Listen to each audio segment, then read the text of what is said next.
Fala galerinha, tudo bem com vocês?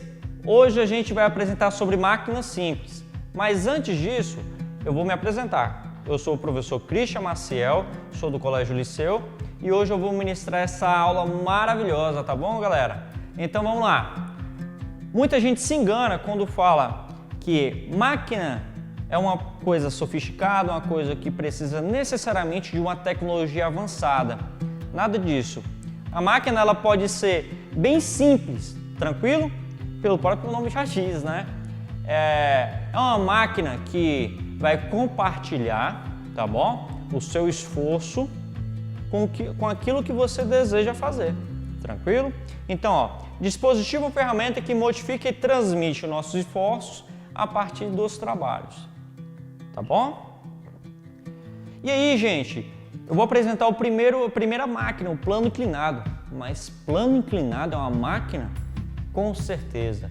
Inclusive, esse tipo de máquina, o plano inclinado, foi uma das ideias que os cientistas tiveram para explicar como os egípcios construíram as pirâmides. Então foram a partir desse tipo de instrumento. É um tipo de máquina que não é sofisticada, mas que compartilha o esforço, tá? Para desempenhar uma finalidade, tranquilo? Então, os egípcios, no caso, se apropriaram desse tipo de construção para poder, no caso, fazer as pirâmides, pessoal, tá? Eu coloquei o exemplo aqui do cadeirante. Por que eu coloquei o exemplo do cadeirante aqui? Porque facilita a mobilidade dele, tá? E por ser uma máquina vai compartilhar e vai ajudar que o cadeirante não se canse se precisasse, no caso, superar alguns obstáculos como escadas, até buracos, né galera? Então a rampa é uma excelente forma de máquina simples, tá? E esse plano ele vai se estender por um parafuso, por uma cunha. Um parafuso e uma cunha? Como assim, professor? Veja só. O parafuso aqui, ó. Vou desenhar um parafuso. O parafuso tem um montinho de voltas assim, ó. Tá bom? Se você pegar esse montinho de voltas e esticar, olha o que vai acontecer. Uma linha que representa um plano inclinado, tá bom? É como se fosse uma escada, galera, uma escada em espiral, tá bom? Tranquilo? E a cunha? O que significa cunha? Significa que pode ser um machado, pode ser uma faca bem afiada, tranquilo? A cunha, no caso, é uma lâmina que tem um fio, né, cortante. E que se a gente repartir no meio aqui nossa faca, o nosso machado, o que a gente vai obter? A gente vai obter dois planos inclinados, tá bom? Aqui, ó, de novo. A cunha tá assim. Se a gente repartir no meio, o que vai acontecer com a cunha? Vai virar dois planos inclinados. Tranquilo, galera?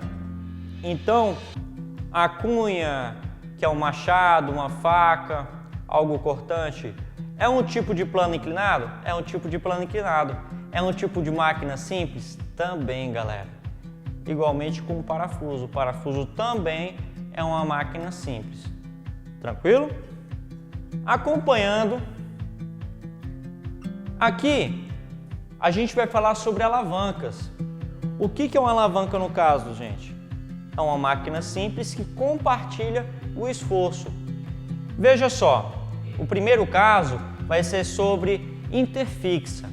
O que significa interfixa? É uma máquina simples que compartilha o esforço com aquele objeto que você deseja, no caso, empurrar. O ponto de apoio vai ser em cima da pedra, tranquilo? O ponto de força vai ser essa força que o índio vai fazer para poder levantar a pedra. E quem resiste, no caso, ao esforço? Seria a pedra, tá bom? Então, de novo, a pedra resiste. O que dá o apoio é a pedra onde vai ter a rotação do meu braço, né? O braço que vai empurrar a pedra e o meu braço que vai fazer a minha força, a minha alavanca. Tranquilo? E essa equação aqui, gente, é o que vai estruturar, no caso, a nossa força que a gente vai precisar fazer para poder levantar essa pedra, tá bom? Tranquilo? Então eu estou, no caso, o quê? Compartilhando essa minha força, tá? Compartilhando a minha força com a força que o braço faz para levantar a pedra. Joia? Então, partindo, temos um exemplo aqui que eu vou construir aqui no quadro, galera.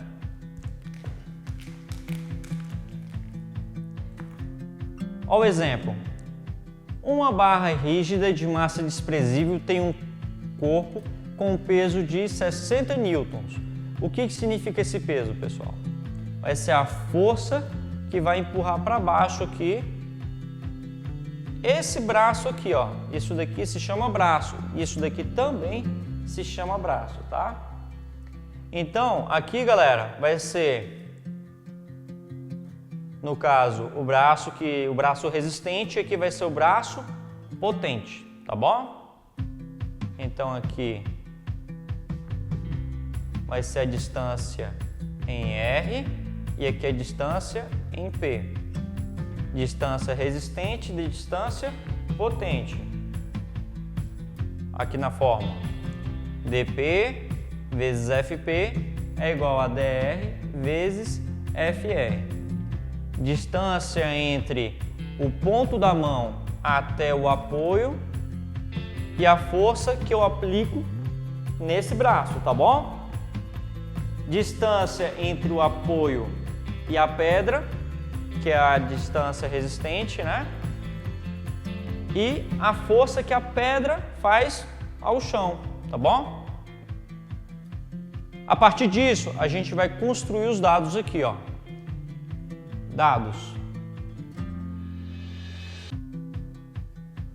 Quais são os dados? O dr vale 0,7 metros. O dP vale 5 metros. Tá bom? Aí a força que resiste, que é essa força aqui, ó. Força que resiste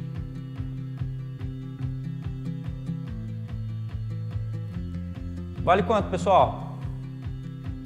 60 newtons. Então a gente vai escrever aqui 60 newtons. E o que a gente espera resolver?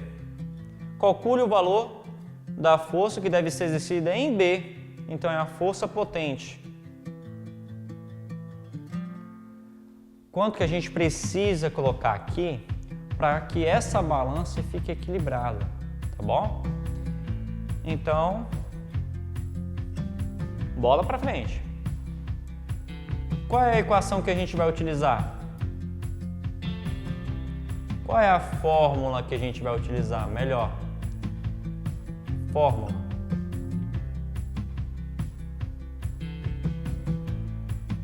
Qual vai ser a fórmula? Deixa eu voltar aqui para vocês acompanharem.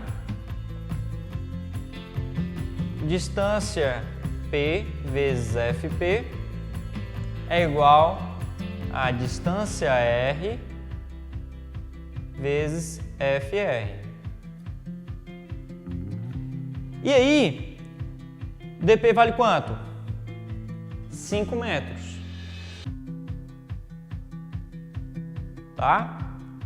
FP, a gente ainda não possui FP, então colocamos FP ainda. Igual a DR. Esse DR vale 0,7. E o FR vale quanto? 60 newtons. Então, tranquilo? esse aqui foi aqui, esse daqui foi aqui, esse daqui foi aqui, é o 0,7, e o FR foi aqui. Tá bom? E a partir disso a gente começa efetuando a multiplicação. 0,7 vezes 60 no caso, dá quanto, galera? Vai dar 42. Tá bom? Aí repete o 5 vezes FP. 5 vezes FP. E aí, a gente vai pegar essa multiplicação aqui, ó, e vai passar dividindo. Tranquilo? E aí vai ficar FP igual a 42 dividido por 5. 42 dividido por 5 é igual a 8,4 newtons. Ou seja, vamos fazer aqui no caso uma análise dessa questão aqui que a gente fez aqui. Tranquilo?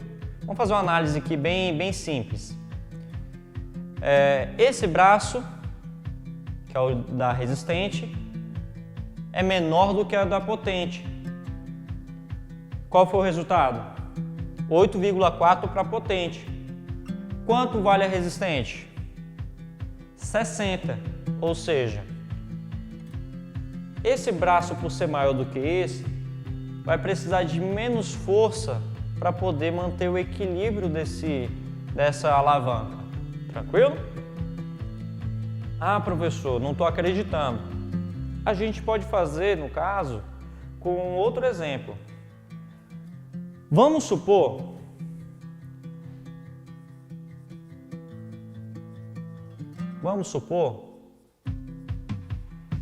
que DR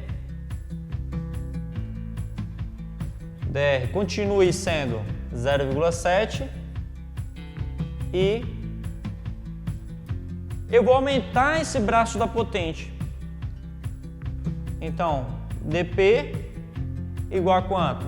Vou colocar 10 metros.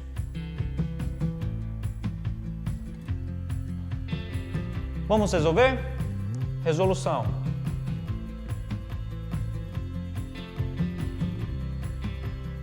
Então, como que vai ficar, galera? Eu só aumentei o braço da potente, que é esse braço entre o apoio até o B. Vamos colocar a mesma fórmula que a gente apresentou na lâmina anterior, que é a distância potente vezes a força potente igual a distância resistente vezes a força resistente.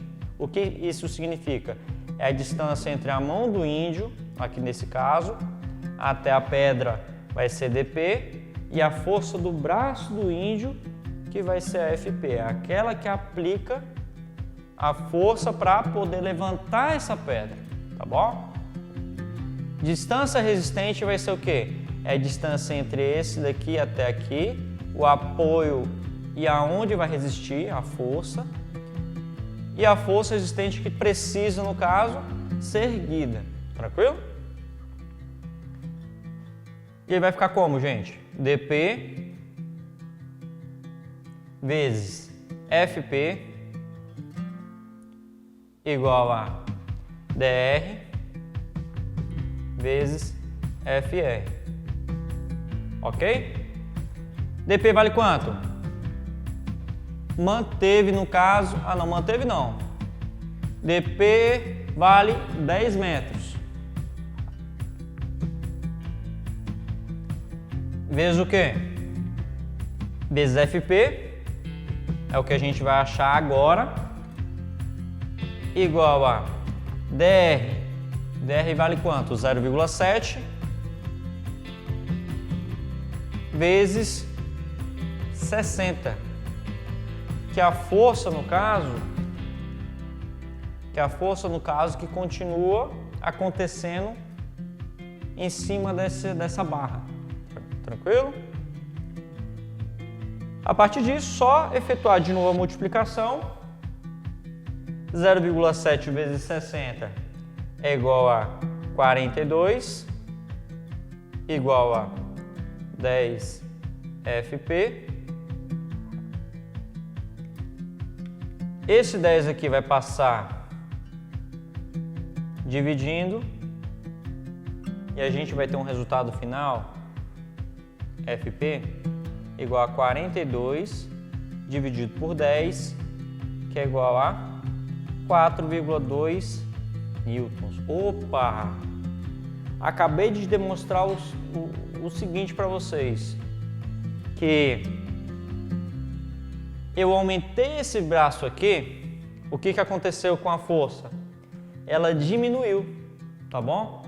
E conforme eu vou aumentando esse braço, vai diminuir cada vez mais a força que eu preciso para equilibrar essa balança ou até mesmo para erguer essa balança, tranquilo? Então, a alavanca, galera, essa alavanca interfixa, ela ajuda muito no nosso dia a dia para levantar coisas pesadas, tranquilo? Bola para frente, pessoal. Uma alavanca é considerada interresistente quando acontece o seguinte: quando eu tenho o ponto de apoio e a força que vocês vão aplicar nas extremidades da alavanca e no meio, onde vai apresentar a força resistiva, tá, galera? Então, nesse caso aqui do quebra-nozes, o que vai acontecer? Eu aplico minha força aqui na minha mão, aqui vai ser onde vai ter o apoio, onde vai ter a rotação da minha alavanca. E aqui é onde vai resistir a essa alavanca. É quem não quer ser quebrado na alavanca ou quem não quer receber a força da alavanca. Tranquilo? Nesse tipo de situação, a gente não vai trabalhar nenhum tipo de cálculo. Tá legal? E a nossa próximo tipo de alavanca vai ser a alavanca interpotente, que a gente inclusive usa bastante, né, pessoal? Para cortar a unha. E essa alavanca interpotente vai ter a característica de ter o apoio e a resistência nas extremidades e a força potente no meio, ou seja, aqui no caso é o nosso cortador de unha, né? E aí a gente vai apertar, quando a gente aperta aqui, no caso, ele vai concentrar na extremidade aqui, ó, para cortar a nossa unha. Ou seja, o apoio ficou aqui, tá bom? O ponto de potência vai ser aonde você vai aplicar a força naquela alavancazinha em cima. E aqui é onde vai resistir, ou seja, a potente está no meio. Ou seja, a potente está no meio. Então, esse é o tipo clássico de alavanca interpotente. Seguindo nossa aula, eu coloquei outros exemplos aqui, tá? De alavanca interfixa, alavanca interpotente e uma alavanca interresistente, tá? Aqui são equipamentos que a gente utiliza no nosso dia a dia. Não o trator, né? O trator é uma exceção. Mas uma tesoura é uma alavanca interfixa, aonde tem um apoio no meio, né? O martelo também vai ser uma alavanca interfixa. O tratorzinho aqui, ó, também vai ser uma alavanca interfixa. Por quê? Porque a resistência está em uma extremidade, a força está em outra extremidade e o apoio está onde? Nessa dobra, né, do meu tratorzinho. Interpotente, aquela pinça para pegar frutas, né, salada, macarrão. A vara de pescar, aquela varinha que você pega lá, o peixinho, aí o peixe vai puxar aqui na extremidade, o apoio vai ser aonde eu seguro aqui a vara de pescar e a força é o que? Está concentrada na minha vara de pescar, tá bom? Então, vai levantar o peixe. E aqui, um outro tipo de alavanca é o nosso músculo, o nosso bíceps. Porque o nosso bíceps aqui, ó, o tendão vai aqui no meio, tá, galera? Vai aqui mais ou menos aqui, ó. E aí o apoio está no cotovelo. Esse tendão do nosso bíceps aqui tá bem aqui, mais ou menos aqui. E aí a resistência tá onde? Está na nossa mão. Então aqui no caso, aqui nesse objeto extremamente pesado, no caso, a gente está fazendo esse movimento aqui, ó. Aqui, no caso, vai ser a potente que vai estar no meio. Aqui, o cotovelo vai ser o ponto de rotação, então ele vai estar em uma extremidade. E aqui, ele vai estar na outra extremidade, tá bom? Que é a resistiva. E a interresistente vai ser o quê? Vai ser o abridor, né? O amassador de castanhazinhos, vai ser o quebra-nozes.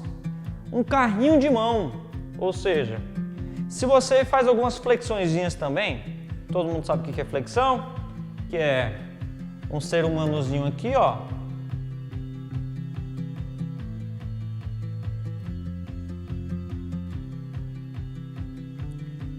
Imagine que é uma pessoa fazendo flexão.